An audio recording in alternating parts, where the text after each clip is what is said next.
rääkida või? Jaa, palun. Räägime midagi.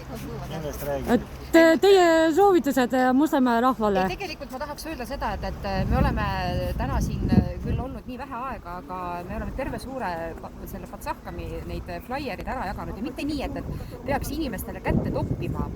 Saad aru, inimesed ise tulevad ja küsivad.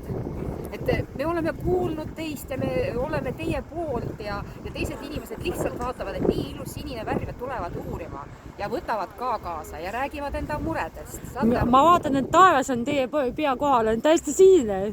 Täiesti, te olete täiesti nagu maagilised. No ma räägin, sinise taeva all, ise olete sinise letiga vaataja. Vaata, kõik on täna räägib meie poolt, eks? Jaa, täiesti, uskumatu. Мне сегодня тоже все очень понравилось. Люди очень приветливые и многие нас знают. Многие нас знают. Разрешили даже там плакатик повесить.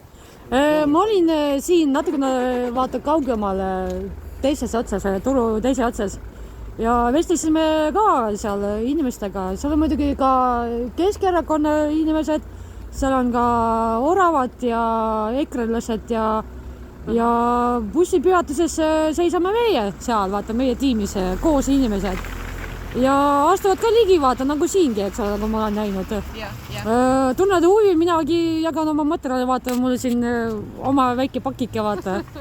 Need inimesed on väga avatud ja samas inimesed on ka otsimas lahendusi, vaata, mis siin ühiskonnas on kuhjunud ja need selles mõttes asjad liiguvad paremuse poole. Tead, inimesed on vaatamata kõigele oma muredele ja nad tulevad ja räägivad enda muredest ja see on näha nende silmadest, et nad on vaevatud. Aga ja kui nad rääkima hakkavad, siis sa saad aru, et nendele piisab ka praegu sellest, et kui mina tulen ja ütlen, et mina seisan nende eest koos oma terve selle liikumise inimestega, saad sa aru? Aga sa mõjud nii hästi ka, sa oled nii lahke ja avatud. No. Arusaadav, et inimene otsivad ka inimsoojust ja nad ei otsi ainult vaata kõrgemaid valku. Kui mul on seda, siis ma jagan hea meelega. Ja aitäh sulle, Leila!